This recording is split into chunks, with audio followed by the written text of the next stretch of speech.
Time now for the Sunday Talk. Tonight, we look back at a season that tackled one common theme: fear versus unity, a theme highlighted by Britain's decision to leave the European Union. We've seen this kind of polarization play out around the world for the past 10 months. Now, we look back at why this happened and where we're headed. But first, a refresher. Let us take back control of our borders. It's no secret that some British leaders used identity politics to sway voters in the Brexit referendum. In fact, over the past year, we've seen it here in Canada, too. Violence, sexual slavery, honor killings. A re-elected Conservative government will also commit to establishing an RCMP tip line. The Sunday Talk reacted to last year's election campaign that saw the Conservatives push a controversial agenda. To say we're launching a 1-800 number, it might as well be 1-800-Muslims. As many Canadians voted against these tactics, it ramped up elsewhere. They're bringing drugs, they're bringing crime, they're rapists. We're going to build the wall, okay, believe me. Amid fears of terrorism, his support intensified. So did his hardline proposals. Total and complete shutdown of Muslims entering the United States. The laughter stopped. The thing that terrorism does is it makes democratic societies act stupidly. And Europe was further challenged by a migrant crisis of vast proportions. As governments around the world debated how to handle millions of Syrians seeking safety, Canadians have opened the doors. Canadians don't have a natural, visceral distrust.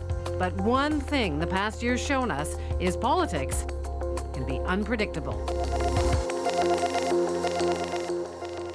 I'm joined tonight by our panelists. Jonathan Kay is editor-in-chief of Walrus Magazine. Supriya Dwivedi is a government relations consultant and commentator. And Stephen Marsh is an author and Esquire columnist. So a bit of a flashback there. Not exactly a happy year. Supriya, I'll start with you. Let's start with the Brexit vote. Sure. What does that say about where we are? I think it is a really depressing thing of the state of the world right now. Obviously, there's a huge undercurrent of xenophobia and racism, but I think more than that is the rise of anti-intellectualism and how somehow by having an IQ over 85 and having a post-secondary degree makes you an elite or an expert that's not worth listening to. And we're really seeing that in Brexit and then the parallels, I would say, with Trump down south as well. Stephen? Yeah, well, I mean, the thing that's so startling about Brexit is, of course, there's always been xenophobic idiots and anti-intellectuals and people who have an innate distrust of expertise as such, but they don't win. You know, maybe they scare us, maybe they get close, but they don't actually change the course of government. And here what we've seen is, a major democracy, one of the, the mothers of parliaments, stepping back from liberal democracy. And the idea that that can even happen, I think, has shocked us because we haven't really seen it since the end of the Second World War. And I think it is not too much to say that it's terrifying. What was your takeaway from the Brexit vote? Well, I think we have to be careful. We got four elites talking about how dumb those people who aren't elites are. I think one factor is that it's pushback against globalization. I think there's a lot of people, especially in the media, for the last 10 or 15 years, we just assumed that that battle had been won and that globalization was here to stay and that we were just going to see further unification, not just the EU, but International Criminal Court and other supranational organizations. But now we are seeing pushback against globalization, and not from the left, which in Canada was always the pushback against free trade and stuff like that, but from the right. People who don't like immigration, people who don't like rules coming down from supranational bodies. This is something that 10 or 15 years ago we wouldn't have seen coming because, again, it was the left that opposed globalization. Now it's the right. Well, it's also not that they really dislike these institutions. They also dislike immigrants as such, right? I mean, I think when you look at Brexit, that tone is pretty clear. And that's not, I mean, to say that it's a subtext is really wrong. Like, what we're seeing here is an actual distrust of the free movement of people. And I mean, for that to happen in Britain, sort of the epitome of free trade, the epitome of the concept of the free movement of people. If it can happen there, it can happen anywhere. Yeah, but I would say that the fear of immigrants is a proxy for fear of other things. It's a fear of losing your job to someone overseas. It's a fear of disruption. It's a reflection of the fact that real wages have been stagnant and they're looking for somebody to blame.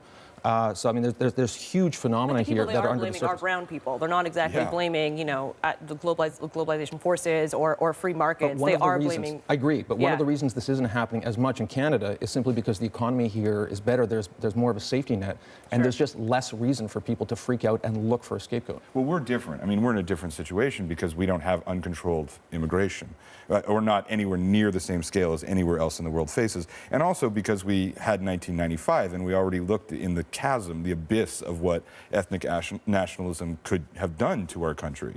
And this is Britain's version of that, except the bad guys won. I want to come back to how different Canada is or is not in just a moment, but just because this is our last panel of the season, what was the most terrifying moment for you this year? What was the scariest headline? I would say from an international perspective, probably the terror attacks in Paris and Brussels, just because in looking back at them, they were all European nationals.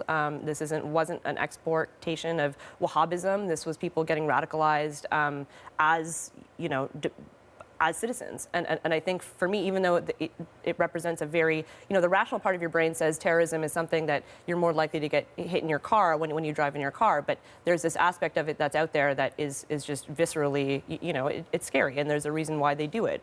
And it did feed some of the fears and some of the polarization that we saw in the politics in Europe. For you, what struck you as negative this year? I think as frightening as the terrorism was, I think the reaction to it, especially in the United States, was even more terrifying. First part of my journalistic career, you know, we would look to the United States, especially as conservatives, for thought leadership.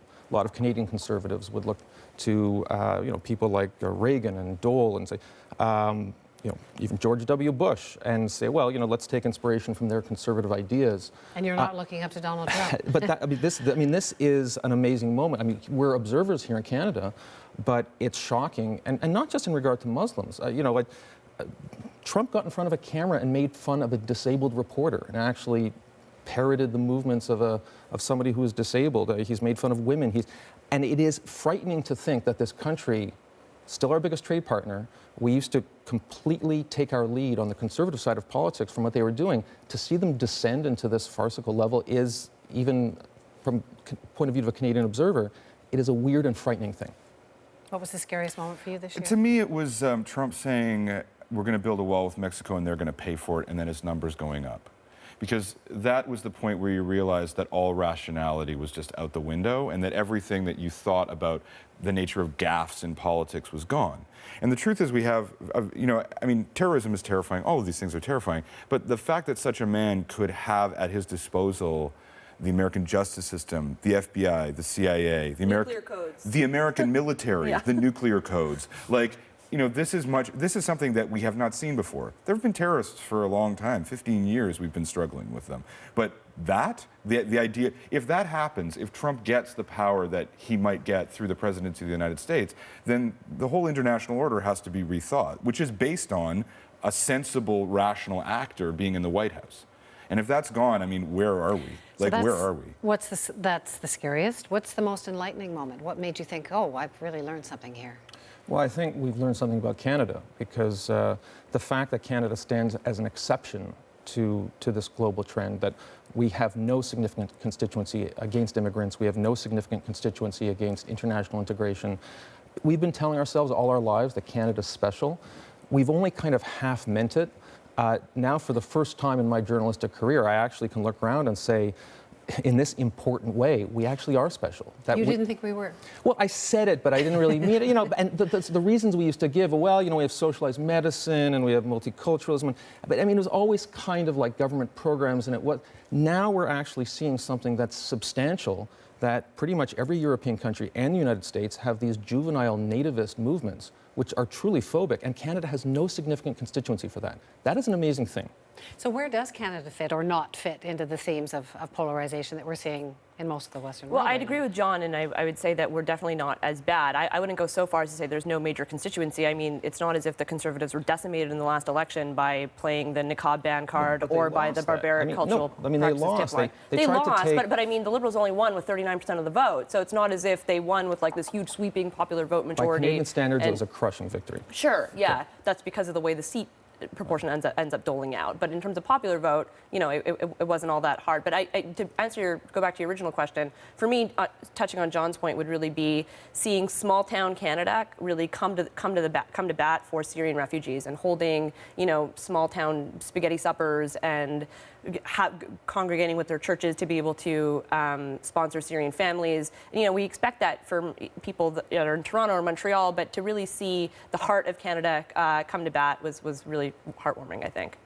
I think we're surprisingly alone, like John says. I mean, to me, it's not because of any innate virtue. It's more about the very specific events that happened in our history and the fact that we have a constitution that's written in modern language that very specifically outlines the terms of multiculturalism that we live by. But, Australia has ads that say, "You will not make Australia home." And I think we can genuinely say that, like, the government sends those out all over the world. Right, like we don't have that. We don't have it. We have, the attempt of the Conservative Party to pander to racists in their last election, but which was a spectacular failure. So I think we are actually approaching something that might even be called a political vision, which I think is as an example for the rest of the world. You mean? Well, we're alone. I mean, you can't say this is happening in the great metropolis and we're just imitating it. Because it isn't happening in the big metropolis. But now, it's just happening with us. Now Donald Trump is saying that his support and the Brexit vote shows that he's right and you're wrong, that the world is going this way. I mean, are we heading that way? Look, he may be right in regards to the United States. Other than us being amazing? He may be right in regards to the United States, but the interesting thing about Canada is our two great political neuroses were fear of the United States, which evaporated in 2008 when the financial crisis devastated them, but not us, and regionalism, including Quebec. And the high point of that was 1995. Yeah. So our two dominant neuroses are completely abated. And so we're pretty much a country that doesn't have anything to freak out about. And we're just kind of watching the rest of the world, feeling like the world's therapist. It's Justin Trudeau's world right now. But the xenophobia is growing. I mean, internationally, I just think you just look at the numbers with the rise of, they call them far-right parties. I'm not sure you can even call them that anymore, these xenophobic parties. They're part of the right. They're part of the conservative movement. Well, but Trump himself, a lot of his supporters support a huge minimum wage boost. There are people who want to shut down free trade, which used to be a big left-wing thing. It's unclassifiable on the right-left spectrum. It's we got to wrap, but last quick point to Supriya. I just don't think Trump has the same demographics in the U.S. the way that the Brexit vote kind of played out, so I don't think they're totally analogous there. The U.K. is 87% white. In the U.S., it's closer to about 70%, so you can't really play that big a card as much as you would in other parts of the world. From your mouth to God's ear. Wow. It's been quite a 10 months. Thanks, all of you, for being with us this year. Thank you.